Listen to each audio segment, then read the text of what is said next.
गांव में अंधेरा घिरने लगा था और आसमान में छाई काली घटाओं ने एक रहस्यमयी माहौल बना दिया था। उसी गांव के एक कोने में, जहां लोग जाने से कतराते थे, एक पुराना और जर्जर हवेली थी। हवेली की दीवारों पर जाले और धूल की मोटी परतें जम चुकी थीं। कहते थे कि यहाँ किसी जमाने में तांत्रिक रुद्रनाथ रहा करता था। उसकी तंत्र मंत्र की शक्ति इतनी भयावह थी कि वह किसी को भी वशीकरण कर सकता था। गांव वाले उसकी शक्तियों से इतना डरते थे कि उन्होंने उसे जीवित रहते ही मृत समझ लिया था।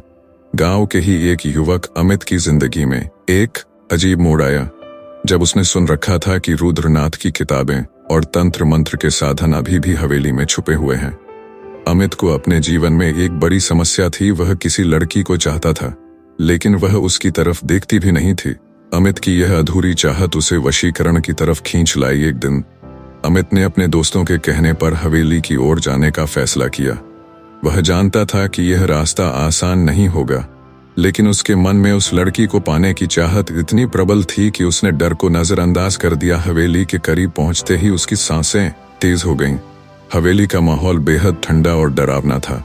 जैसे ही वह हवेली के दरवाजे के पास पहुंचा, उसने एक अजीब सी आवाज सुनी, जैसे कोई उसे पुकार रहा हो। लेकिन अमित ने अपने दिल को कड़ा किया और अंदर घुस गया। अंदर हर तरफ अंधेरा था। अमित ने अपनी टॉर्च जलाकर इधर उधर देखना शुरू किया। वहां किताबों का एक पुराना ढेर था, जिनमें तंत्र मंत्र के अजीबोगरीब निशान बने हुए थे। एक किताब पर वशीकरण लिखा हुआ था। उसने तुरंत उस किताब को उठाया और उसके पन्ने पलटने लगा। उस किताब में एक मंत्र लिखा हुआ था, जिसके बारे में कहा गया कि इसे पढ़ने से किसी भी इंसान को वश में किया जा सकता है। अमित ने वह मंत्र पढ़ने का फैसला किया, लेकिन जैसे ही उसने मंत्र का उच्चारण करना शुरू किया, हवेली में अचानक तेज हवाएं चलने लगीं और चारों ओर की वस्तुएं हिलने लगीं। उसे महसूस हुआ कि वहां उसके अलावा और भी कुछ मौजूद था। उसी पल एक साया उसकी आंखों के सामने आया। वह साया रुद्रनाथ का था, जिसने अमित को अपनी चपेट में ले लिया। रुद्रनाथ की आत्मा ने अमित से कहा, तुमने मेरी किताब छूने की हिम्मत कैसे की? अब तुम्हें इसकी कीमत चुकानी होगी। अमित घबरा गया और उसने तुरंत माफी मांगने की कोशिश की, लेकिन रुद्रनाथ की आत्मा ने उसे चेतावनी दी। तुमने जो मंत्र पढ़ा है वह तुम्हारे ऊपर उल्टा प्रभाव डालेगा। अब तुम किसी को वश में नहीं करोगे, बल्कि तुम खुद एक ऐसी शक्ति के वश में आ जाओगे जो तुम्हें तबाह कर देगी।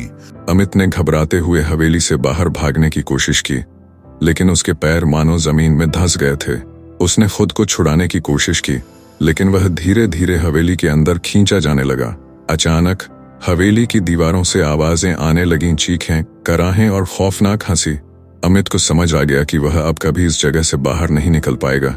अगले दिन गांव वालों ने देखा कि अमित हवेली के बाहर बेहोश पड़ा था। उसे घर लाया गया, लेकिन उसकी हालत बदतर हो चुकी थी। उसके मुंह से अजीब अजीब शब्द निकल रहे थे और उसकी आंखें पूरी तरह सफेद हो चुकी थीं। वह लगातार कह रहा था, वह आ रही है, वह मुझे लेने आ रही है। गांव के बड़े बुजुर्गों ने उसकी यह हालत देखकर समझ लिया कि अमित ने हवेली में कुछ ऐसा किया है जो नहीं करना चाहिए था। उन्होंने उसकी मदद के लिए एक तांत्रिक को बुलाया।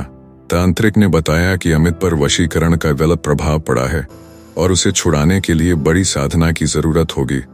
अगले कुछ दिनों तक तांत्रिक ने अपनी साधनाएं की, लेकिन अमित की हालत सुधरने की बजाय और बिगड़ती चली गई।